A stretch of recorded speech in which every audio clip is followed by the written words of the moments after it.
Hello, everyone. I'm once again joined by my father for another movie review. Say hi, Dad. Hello, everybody. And today's video is going to be Elf. Oh my God, 20 years! Oh my God!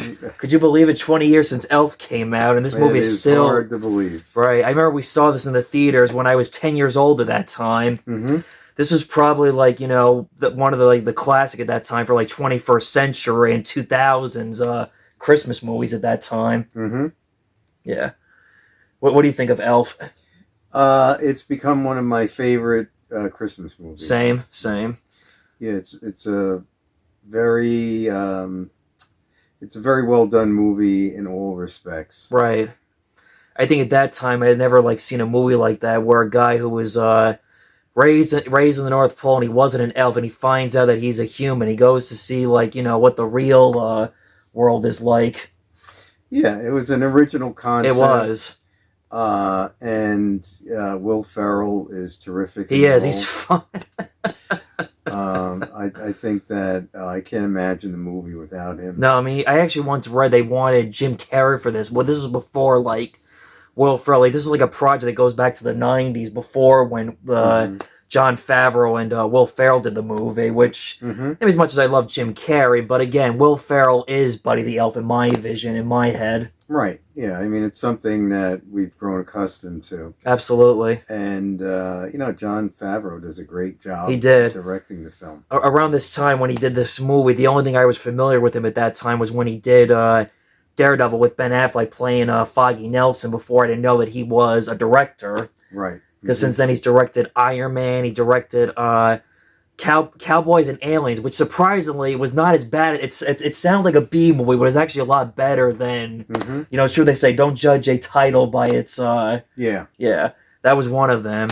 And he also did the Jungle Book remake, and that's right, which that was actually one of the good Disney remakes of live action. One of the okay ones. Not saying it's better than the original, but anyway, that's a different topic. And Jon Favreau's direction is excellent in this movie, and the cast is all great. Like James Caan does a great job playing his father, and he thinks that when this out of nowhere, this is it's sort of like random for him that some guy comes out of nowhere telling him that he is his son, thinking he's trying to blackmail. But no, that's not the case. He just wanted to know and connect and learn about who his real father was, because he was raised by Papa Elf. That's right.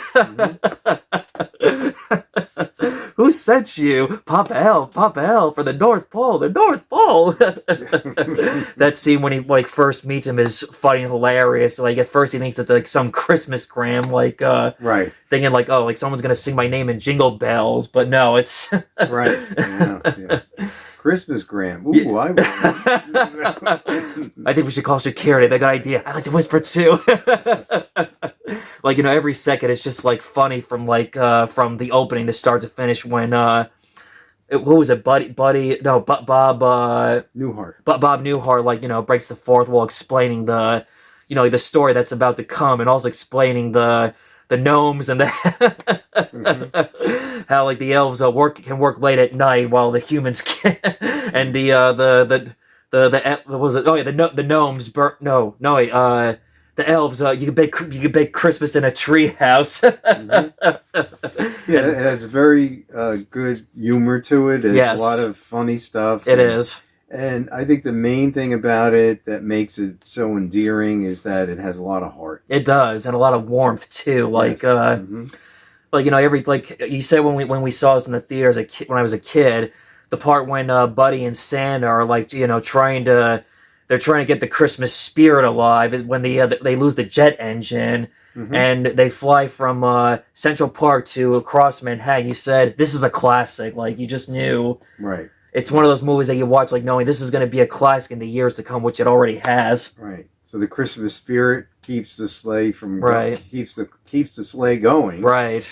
And the music and everything was just perfect. Yeah. I also like Zooey Deschanel in this film. How he meets someone that he falls in love with because he's he never had interaction with humans, and he was only unless you want to count. Maybe Santa Claus, I guess, but even though Santa Claus is a supernatural, but right, yeah, that one's a little bit debatable right there, and I also like the set of the North Pole in this film. Like, it has that like Rankin Bass tribute. Right. Yeah, with the stop motion animation. Yes. When he goes from the North Pole to New York, says goodbye to the wall. Bye, buddy. Hope you find your dad. Thanks, Mr. Norwal. And how like it's a culture shock for him from going from the North Pole to New York City. How the North Pole is different from Leon was right. Don't pay any attention to Leon. He's never been anywhere. He doesn't even have feet. But for once, Leon was right. Yes, Leon was right. But then again, the joke is that if Buddy like learned about how New York City is different from the North Pole, it wouldn't be that funny though. And right. Yeah, that's the joke behind it. Also, when he goes to the would you also say like Gimbals was a little bit of a tribute to Miracle on 34th Street a little bit too? Yeah, a little bit. Because that's where Santa worked in Miracle on 34th Street. Yeah, well, he worked at Macy's. Well, actually, you're right. Yeah. But despite they referenced Gimbals a few times. I mean, back in those times, I guess back in the 30s and 40s, Macy's and Gimbals were rival department stores. Right. Being right across the street from each other. Right. And Gimbals went out of business eventually. And now it's just Macy's. I don't remember if I ever was in a Gimbals in my life as a kid at that time. No, Gimbals was never in existence when you were a child. Okay, so I guess that was the joke of the movie, that Gimbals was still around. Yeah. Because remember, go back to Gimbals. Well, I heard that Macy's didn't like the fact that when they have the scene where Elf claims that it's a fake Santa Claus. Right. Macy's wasn't too crazy about that because they didn't want to have their Santa Claus accused as being the fake Santa Claus. Right. Well, if you remember, like, I never realized as a kid that was Artie Lang, who's very big on, I mean, I don't watch Howard Stern, but I know who he is because you hear his name a lot, and he's also a big guest appearance on Howard Stern, Artie Lang. Right. Mm-hmm. Yeah, you don't even recognize him because of the Santa Claus outfit. Right. Mm-hmm. And I guess Buddy did not, I guess they forgot to mention to Buddy. The one thing this is Santa Claus's fault for mentioning to Buddy that turns out I have helpers helping me out when I can't reach the malls. Yeah, what do you think of Ed Asner as Santa Claus in this movie? I thought he was great. He is. You know, he was very funny. He had a great funny one-liners like, the paparazzi's been trying to nail me for years. He's a great actor. He was. It's funny how seeing him in this compared to Cobra Kai. He's a happy, jolly Santa Claus. In Cobra Kai, he's a rich jerk. Mm-hmm. The Johnny Stefan, which well, it's why they call it acting. That's why they call it acting. That's right. Or when they're running away from the Central Park Rangers, Santa, why are they still following us? I put them on the naughty list. They never forgave me. Also, when he says, "I'm getting too over this job," that had to have been a homage to like a joke to Lethal Weapon, but instead of saying the curse word, he just says, "I'm getting too over this job." Santa's been doing this job since the beginning of times. Also, let's see. Also, Peter Dinklage before Game of Thrones. Like, who knew at that time? Yep. He had to have been a nobody. I mean, I'll admit, I only saw like random episodes of Game of Thrones, but it's amazing how like this was like one of his first movies at the time, and he became a big star after that. Yes. Yeah. Yes. He was in a movie called The Station Agent. I never saw it. I've heard of that, but I never saw it. I think that was the first movie that really established him as a major actor. Right, where this is just a small part where Buddy confused is not understanding the difference between an elf and, yeah. Yeah. I remember as a kid when I saw this, I'm thinking to myself, if they ever did, like, a Snow White like live action film, I could see him as grumpy, you know, like he wouldn't even be acting either, but not to get like too much into that, but I know that he refused to do that part. Yeah. Well, he wasn't in favor of doing that. Right. Promoting the stereotype. Right, but still, as like a fantasy, if I had to pick someone to play Grumpy in live action, he's my pick. But still, that's just fantasy right there. And yeah, and also, let's see, what else I want to talk about with Elf? Did we talk about Zooey Deschanel yet, or just a little? A little bit, but how like, isn't it funny like how like when he first meets her, like he's trying to get into the Christmas spirit because she doesn't have the Christmas spirit, and he's singing out loud at the Gimbals store. Oh yeah, and also before, like when he's misconfused with being a Gimbals worker, like remember he's like looking at the Christmas, like the Christmas lingerie. Yes. Yeah. I was thinking as a joke in my head. It's like if in Rocky Horror, if Frank and Tim Curry's character bought that for his boyfriend. Because I know you never seen Rocky Horror, right? No. You didn't miss anything. But anyway. And let's see. Oh yeah, Mary Steenburgen. What do you think of her in this movie? No, she was great. Yeah, it's not a big part, but it's a small part. It's yeah, she's always good. She's a great. I like Mary Steenburgen. Also, well, she took it very well when she found out that her husband Walter had a son from a previous relationship, and she's also in one of my favorite Christmas movies. One Magic Christmas. That's how I knew her before I even like saw that this movie at the time. Like that was the only film I could think of her at the time. Right. As a kid, I'm watching this. I'm like, wait a minute, why does she look familiar? You said One Magic Christmas as a kid when I was little. Yeah. In One Magic Christmas, she plays a different type of character, not to the Christmas. Like she's a female Scrooge, and here she has the Christmas spirit. That's right. Yeah. Different personality from two different movies. One Magic Christmas and Elf. I also like the bond that he has with the little brother that he has in this film. Like, yeah, that's nice too. Yeah, at first doesn't take a liking to him, but after saving him from bullies and in a way I'm thinking this could be a resemblance to Christmas Story a little bit, but instead of like because in Christmas Story he faces off against a big bully and a little bully, and this it was a gang rival. Yeah. But then again, what's his name from Christmas Stories in this film was one of the elves, Ralphie. Right. That's right. He's in this movie. Yeah. And also, this film has some elements to It's a Wonderful Life to some degree. Like, Hobbs's boss is a combination of Scrooge and Old Man Potter. Because he's the kind of guy that only cares about business, doesn't care about Christmas or family life. Or yeah, definitely the kind of character that's not married in the movie. And recently he passed away, but I can't remember his name, though. He was in a lot of things, he's though. been in a lot of things. I remember he was in Godzilla '98 as the mayor and spoofing Roger Ebert. That's a different story for a different topic. And also the part when the whole incident with Peter Dinklage's character, when Buddy runs away, he's standing on the bridge. The only difference is he's not suicidal. He's just feeling out of touch and out of place with between the North Pole and New York City. But still a homage to It's a Wonderful Life. Right. And also, the one way to describe this movie, it's like if George Bailey did leave Bedford Falls.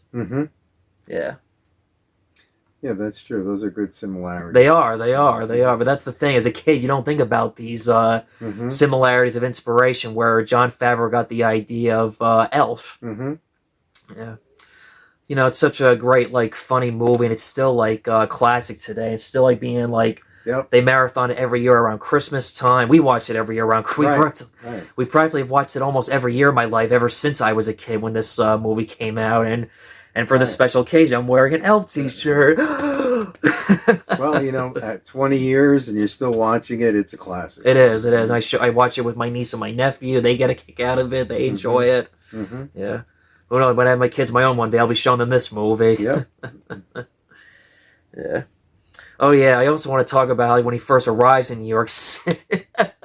You did it! Congratulations! Yes. World's best cup of... And, like, the part when he's, like, going around, like, those were, like, real people. They were not, like, that was all, like, improvised, how, like, they were just, think of it this way. It was like a pre-Impractical Jokers, before Impractical Jokers at the time. Yeah. When Buddy sees that guy in all, like, red and a beard, he's thinking, Santa! Oh, no, you're not Santa! What song did I sing for your birthday? Happy birthday, of course! And, of course, Jon Favreau as a cameo. Directors his Hitchcock cameo, Jon Favreau as a pediatrician. But I will say, Jon Favreau can act decently in movies. He's not a great actor, but he does a decent job. Yeah, I think he started out as an actor. He did. Like, he did Rocky Marciano, and he was in Rudy, my favorite film of all time. He plays a tutor, but I don't know if that character was real or not, or but that's it again. I'm doing Rudy in the future, so saving that for a different topic. Before I end this video, here are some recording thoughts from my friends Jeremy and Joey giving their thoughts on Elf. Yeah, Elf is really a cool movie. It's funny. It's a comedy, and it's really cool. The part where the midget goes after him too, like in in the room. That was really funny too. I really thought that was funny and stuff. And then when he was singing about he was talking about the song or something like that. He was singing a song or something. That was another funny scene. I seen it about this past year. I seen half of it, but I did see the whole thing about a few years ago. But every year I mostly watch it. I'm going to be watching it again, the whole thing this year soon. But I've seen it before. But yeah, it's really it's a cool movie. It's funny for Christmas. It's a holiday movie comedy. And but yeah, I strongly recommend this movie. It's a horror. It's a comedy. It's like for a holiday comedy, and I recommend this movie. It's really funny. Elf is a movie that I love watching during the holidays. It's a movie that's full of joy, and the cast is great, especially Will Ferrell as Buddy. He's just so lovable and full of charm and just so much fun to watch. You can't help but just fall in love with him. James Caan is also great as Buddy's father, Walter, and I just love his reactions to Buddy's antics. They're hilarious. You also have Ed Asner as Santa, Bob Newhart as Papa Elf, Mary Steenburgen as Emily, and also a really funny cameo from Peter Dinklage. The fight between Will Ferrell and Peter Dinklage is hilarious to watch. What's also hilarious is watching Buddy first enter New York City. The way he tries to integrate himself into the city and just his interactions with the people, they're really funny. And those scenes when he first enters New York City weren't scripted. They were all improvised. This movie definitely earns its place among the great holiday classics, and I just can't say enough about how much I love watching it during the holidays. It's like a tradition for me. Anything else that comes to mind you want to talk about with Elf? No, it's a great movie and full of Christmas cheer. Yes. The best way to spread Christmas cheer is by singing loud to all the year.